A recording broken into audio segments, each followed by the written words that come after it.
दोस्तों, आज इस वीडियो में मैं आपको बद्रीनाथ धाम के 10 ऐसे खोपंक रहस्य बताऊंगा जिसे सुनकर आपके रोंगटे खड़े हो जाएंगे, तो वीडियो को पूरा जरूर देखें।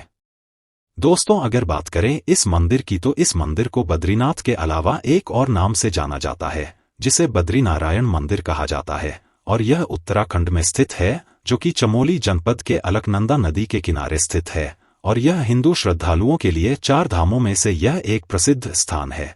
और यह मंदिर एक प्राचीन मंदिरों में से एक है, जिसका निर्माण कुछ मान्यताओं के अनुसार 7वीं शताब्दी से 9वीं शताब्दी में माना जाता है। और इस मंदिर में विष्णु भगवान की पूजा की जाती है, और इस मंदिर के किनारे बसे सभी नगर को बद्रीनाथ के नाम से ही जाना जाता है। अगर मान्यताओं के अनुसार इस धाम की बात करें तो इसे हर एक काल में अलग अलग नामों से जाना जाता है, जिनमें बताया गया है कि स्कंद पुराण के अनुसार सतयुग में बद्रीनाथ धाम के क्षेत्र को मुक्तप्रदा कहा गया है, और त्रेता युग में योग सिद्ध, द्वापर युग में मणिभद्र, और इसी प्रकार कलयुग में बद्रिकाश्रम अर्थात बद्रीनाथ आदि नामों से पुकारा गया है।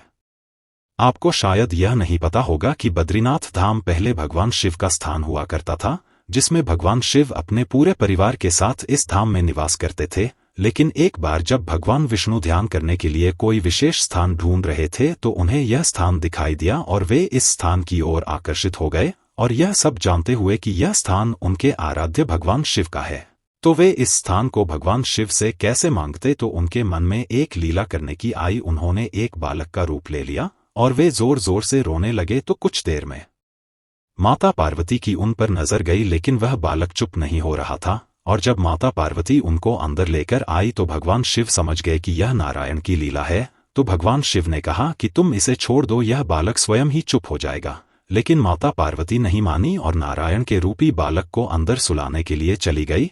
तभी भगवान नारायण के मन में एक और लीला करने की आई, तो उन्होंने धाम का अंदर से दरवाजा बंद कर लिया। और जैसे ही भगवान शिव अंदर जाने का प्रयास करते हैं, तो भगवान नारायण ने कहा कि यह धाम मुझे पसंद आ गया है। आप सभी केदारनाथ में वास करें और मैं इसी धाम में रहकर अपने भक्तों को दर्शन दूंगा। तभी से भगवान शिव ने भगवान नारायण को वरदान दिया था कि लोग आज से नारायण को बद्रीनाथ के नाम से भी जानेंगे।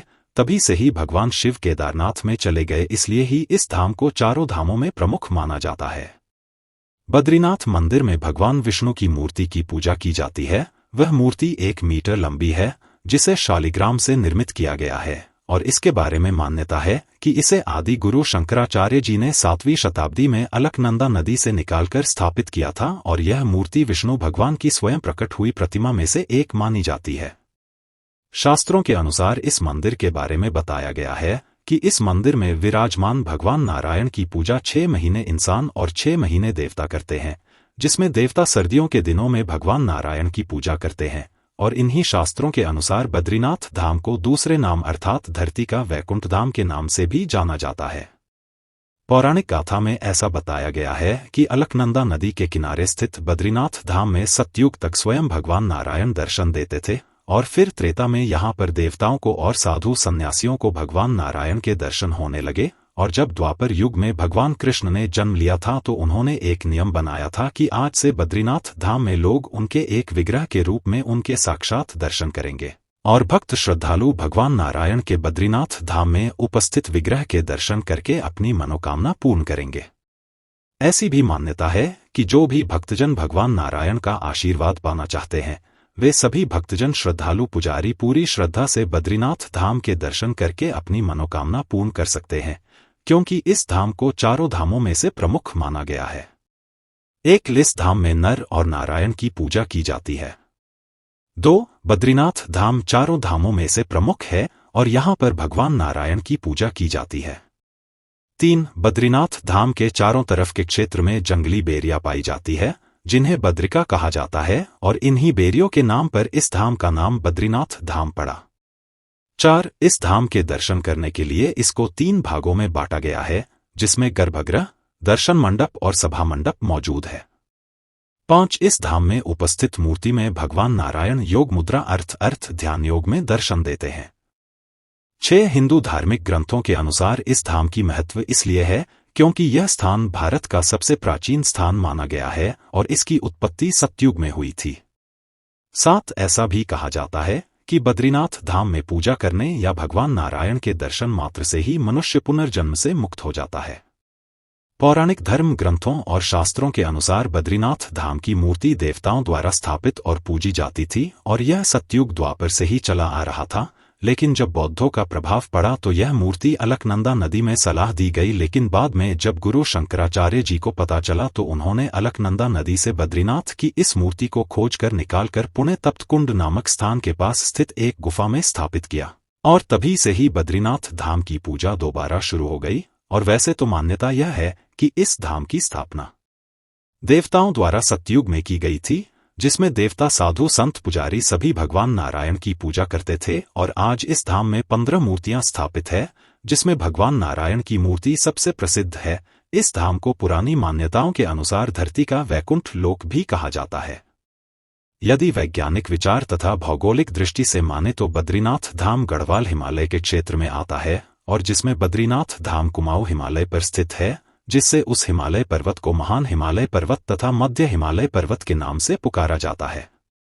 वह विष्णु भगवान का एक महत्वपूर्ण तीर्थ स्थल है और विष्णु भगवान का एक प्रमुख अवतार यानी केवल भगवान का स्वयं समावेश है। बद्रीनाथ मंदिर उत्तराखंड राज्य भारत में हिमालय के पार्वती पर्वत श्रेणी में स्थित है और यह विष्णु भगवान को बद्री नारायण के रूप में पूजा जाता है।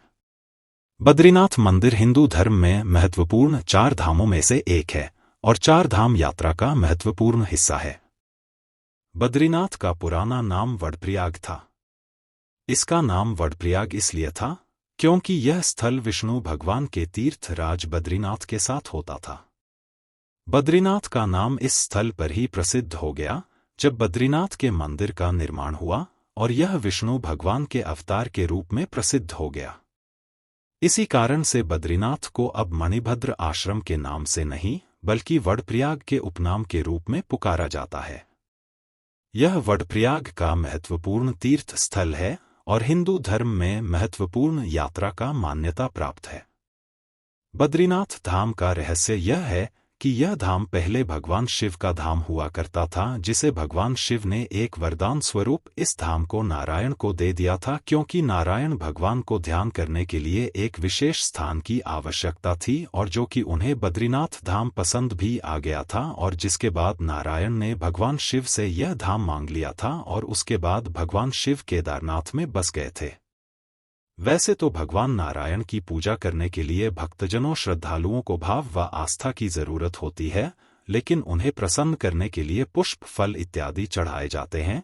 और वही बात करें बद्रीनाथ धाम की तो वहां पर फल फूल इत्यादि ने चढ़ाकर केवल तुलसी का पत्ता ही चढ़ाया जाता है, जिससे भगवान बद्रीनाथ प्रसन्न हो जाते हैं और इसलिए ही नारायण की पूजा में तुलसी के पत्ते का उपयोग किया जाता है। बद्रीनाथ धाम 4 धामों में प्रसिद्ध धाम है, जिसमें भगवान नारायण की पूजा की जाती है और यह नर और नारायण 2 पर्वतों के बीच उपस्थित है। और इसकी विशेषता यह है कि इसमें जो भगवान नारायण की मूर्ति है वह शालिग्राम से निर्मित है और जो कि स्वयं प्रकट होने वाली मूर्तियों में से एक है। और मान्यताओं के अनुसार यह धाम पहले भगवान शिव का निवास स्थान हुआ करता था। अगर हम बात करें बद्रीनाथ धाम के दूसरे नाम की तो इसे बद्री नारायण के नाम से जाना जाता है और इस धर्म का अन्य नाम बद्री का धाम है और यह 4 धामों में प्रसिद्ध होने के कारण इसे धरती का वैकुंठ धाम भी कहा जाता है, जिसके कारण यह प्रसिद्ध है। बद्रीनाथ धाम में भगवान नारायण की पूजा की जाती है और जिसमें उनके विग्रह की भी पूजा की जाती है और मूर्ति की भी पूजा की जाती है, जिसमें उनकी मूर्ति ध्यान योग में भक्तों श्रद्धालुओं को दर्शन देती है। पौराणिक मान्यताओं के अनुसार एक बार भगवान नारायण योग निद्रा में ध्यान कर रहे थे और माता लक्ष्मी उनके पास बैठी हुई थी। जब सभी देवता गण संत पुजारी अन्य उनकी पूजा करने के लिए आए तो उन्होंने पूजा करने के बाद शंख बजाने के लिए माता लक्ष्मी से आज्ञा मांगी, तो माता लक्ष्मी ने उन्हें शंख बजाने से मना कर दिया ताकि भगवान नारायण की योग निद्रा ना टूटे। और ऐसा माना जाता है तभी से इस धाम में शंख नहीं बजाया जाता। वैज्ञानिक तौर पर माने तो ऐसा कहा गया है यदि यहाँ पर शंख बजाया जाए तो शंख की ध्वनि बर्फ के पहाड़ों से टकराएगी, जिससे बर्फ के में दरार आकर हिमस्खलन होने की संभावना बढ़ जाती है, जिसके कारण यहाँ शंख नहीं बजाया जाता।